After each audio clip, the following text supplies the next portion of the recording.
भोपाल में भारत पाकिस्तान के बीच बढ़ते तनाव को देखते हुए घरों में पूजा पाठ, हनुमान चालीसा, सुंदरकांड का पाठ हो रहा है। बजरंग बली का आशीर्वाद लिया जा रहा है और बजरंग बली से प्रार्थना की जा रही है कि भारतीय सैनिकों को इतनी ताकत दें कि घर में घुसकर पाकिस्तान को नेस्तनाबूद कर दें। घरों में परिवारों के साथ सेना, एयर जवानों के लिए प्रार्थना की जा रही है, यानी कि भारतीय वायुसेना और सेना के जवानों के लिए प्रार्थना की जा रही है। इसका भी बहुत बड़ा असर पड़ता है ब्रजेश जी। बिल्कुल, ये सिलसिला कल से जारी है। आज के अखबार में बहुत जगहों के ऐसे फोटो छपे हैं जहाँ पे बहुत सारे संगठनों ने, चाहे वो जैन धर्म के हों या किसी और धर्म के हों, अपने मंदिरों में जाके भारतीय सेना की जीत की कामना की है, पूजा पाठ किया। और निश्चित ही ये जो हनुमान चालीसा की जो ताकत है वो तो एक मोरल बूस्टिंग का काम करती है। तो आज कई जगहों पे हनुमान चालीसा का पाठ किया जाएगा।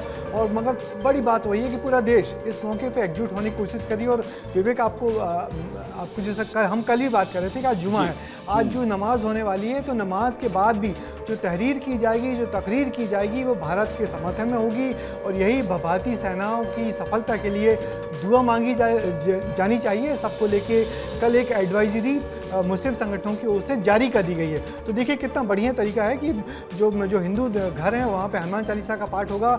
और आज जो जुमा है, वहाँ जुमे के बाद जो तकरीर होगी या जो दुआ होगी, वो भारतीय सेना के मोरल और भारतीय सेना की ताकत की और भारतीय सेना की जीत के लिए की जाएगी। तो निश्चित ही बहुत आज खास दिन है और इस खास दिन में बहुत कुछ देखने को हमको मिलेगा। बिल्कुल, बहुत कुछ देखने को मिलेगा। प्रत्यक्ष मैं आपके पास आ रहा हूँ, मुझे बताया जा रहा है आपके पास कुछ अपडेट है। ये देखिए, जिस तरीके से अभी ब्रजेश सर बता रहे थे कि धार्मिक तरीके से भी भारत एकजुटता की मिसाल पेश कर रहा है। विवेक, ये जो पहलगाम हमले से शुरुआत हुई थी, धर्म पूछ के जिस हिसाब से मारा गया था, भारत को डिवाइड करने की जिस हिसाब से कोशिश की गई थी, उसी तरीके से भारत ने जवाब दिया है, एकजुटता का जवाब दिया है, एक पंक्ति में होने का जवाब दिया है। और ये जवाब जो है, ये भी एक तमाचा है भारतीय नागरिकों की तरफ से भी। पाकिस्तान के ऊपर धावा बोल दिया गया है। जो डिवाइड करने की कोशिश की गई थी, जो विभाजित करने की कोशिश की गई थी, धर्म के नाम पर पे जो बांटने की कोशिश की गई थी, वही कवायद अब लौट करके पाकिस्तान की तरफ लौटा है। और पाकिस्तान जो विभाजित करने की कोशिश कर रहा था, आज उसके मुंह पे तमाचा भारत का एक एक नागरिक लगा रहा है, अपने धर्म स्थलों में जाकर के अपने प्रभु से, अपने जो है कि इष्ट से प्रार्थना कर रहा है कि भारतीय सेना को सुरक्षित रखे, जो है कि जो जनमानस है उसको सुरक्षित रखे। और प्रत्यक्ष मैं आपके पास आ रहा हूं, तुरंत आ रहा हूं, लेकिन एक बड़ी खबर आ रही है। भारत पाकिस्तान तनाव के बीच जुमे की नमाज हुई है, मंजिलों में जुमे की नमाज होने जा रही है। ऑल इंडिया उलेमा बोर्ड की अपील है कि पाकिस्तान के हार के लिए नमाज पढ़ेंगे। ऑल इंडिया उलेमाओं ने ये कहा है कि पाकिस्तान की हार के लिए नमाज पढ़ी जाएगी। ये बड़ी खबर है। और आप देखिए कि एक तरफ प्रार्थना, दूसरी तरफ दुआ। और दुआ प्रार्थना जब हो, 140 करोड़ भारतीय जब एक हो, तो उसकी एक अलग ही ताकत बनती है। विवेक राणा बताइए क्या खबर है जुमे की नमाज को लेकर। बिल्कुल विवेक, भारत और पाकिस्तान का तनाव है, क्योंकि जिस प्रकार से लगातार आर पार की जो लड़ाई है वह जारी है। मगर बात की जाए जुमे की नमाज की, तो मैं आपको तस्वीर दिखाना चाहूँगा कि राजधानी भोपाल के ताजुल उल मसाजिद मस्जिद है। यह एशिया की सबसे बड़ी मस्जिद है, जहाँ पर मुस्लिम समुदाय के जो लोग हैं वह जो जुमे की जो नमाज है वह अदा करेंगे। मगर जिस प्रकार से लोग बता रहे हैं कि जो पाकिस्तान निस्तनाबूद हो जाए, भारत की जीत हो, जिसके लिए ये जो नमाज है वह रखी गई है। कुछ लोग भी हैं, उनसे बात करने की हम कोशिश करते हैं।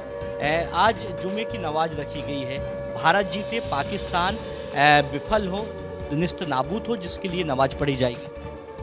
जिस हिंदुस्तान में हम रहते हैं, जी, जिस हिंदुस्तान में रहते हैं वहाँ की तारीफ़ करेंगे। पाकिस्तान में रहते नहीं तो वहाँ की हम कोई बात नहीं करेंगे। नमाज इसलिए पढ़ते हैं कि पूरे हिंदुस्तान में चैन अमन रहे और किसी भी देश में कोई ऐसा विवाद ना हो कि दो पार्टियां आपस में लड़ें। जिस शहर में रहते हैं उस देश की बात करेंगे। हिंदुस्तान जिंदाबाद। अभी नमाज पढ़ी जाएगी, भारत के लिए आप दुआ करेंगे? जी ज़रूर करेंगे। हम जिस मुल्क में रहते हैं उसके साथ वफादारी निभाना हमारा फ़र्ज़ है जी।